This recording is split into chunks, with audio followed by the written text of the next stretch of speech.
प्यारे बच्चों, आज की कक्षा में आप सभी का स्वागत है।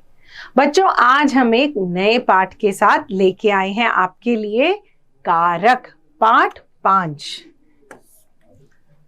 बहुत मजेदार संबंध है कारक का वाक्य के साथ। कैसे, आइए देखते हैं। कृष्ण ने अर्जुन को गीता का उपदेश दिया। पेड़ पर बंदर बैठा है। सोच के देखिए, यदि यह शब्द जिन पर हमने गोला लगाया है वाक्य में ना हो तो वाक्य क्या रह जाएगा? कृष्ण अर्जुन गीता उपदेश दिया। क्या कुछ समझ में आया? नहीं। पेड़ बंदर बैठा है, कुछ समझ आया? नहीं। तो बच्चों, कारक क्या है? संज्ञा या सर्वनाम के जिस रूप से उसका संबंध क्रिया से ज्ञात होता हो उसे कारक कहते हैं। कारक को प्रकट करने के लिए संज्ञा या सर्वनाम के साथ जो चिन्ह लगाए जाते हैं उन्हें कारक चिन्ह कहते हैं। अर्थात ने, को, का, पर, यह क्या है? यह कारक चिन्ह है। बच्चों, कारक के भेद कौन से होते हैं और उनके चिन्ह क्या है और उनका प्रयोग क्या है? आइए अब ये समझते हैं। कर्ता ने, मोहन ने गीत गाया। कर्म को, राम ने रावण को मारा। कर्ण से द्वारा, वह चाकू से फल काटता है। संप्रदान को, के लिए, भिखारी को भोजन देना चाहिए। अपादान से, अलग, वह घर से स्कूल गया। संबंध का, की, के, रा, री, रे, राम के पिता दशरथ थे। अधिकरण में पर, पिताजी कार्यालय में हैं।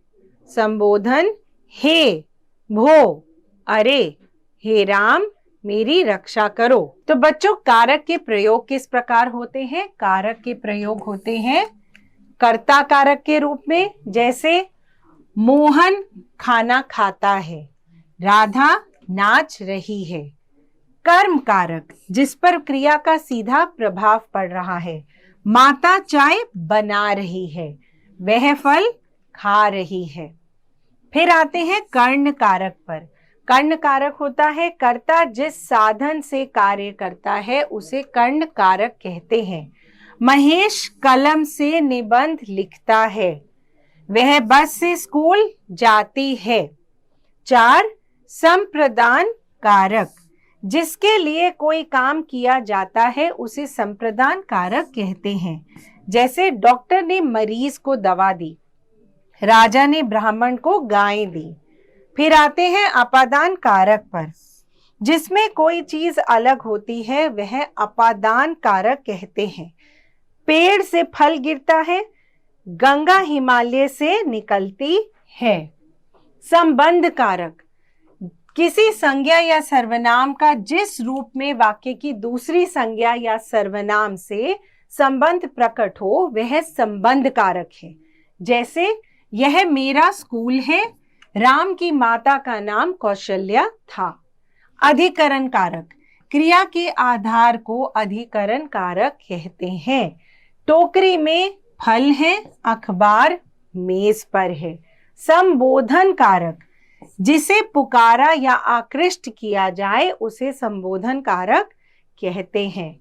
बच्चों, यहाँ आओ, हे भगवान मेरी रक्षा करो।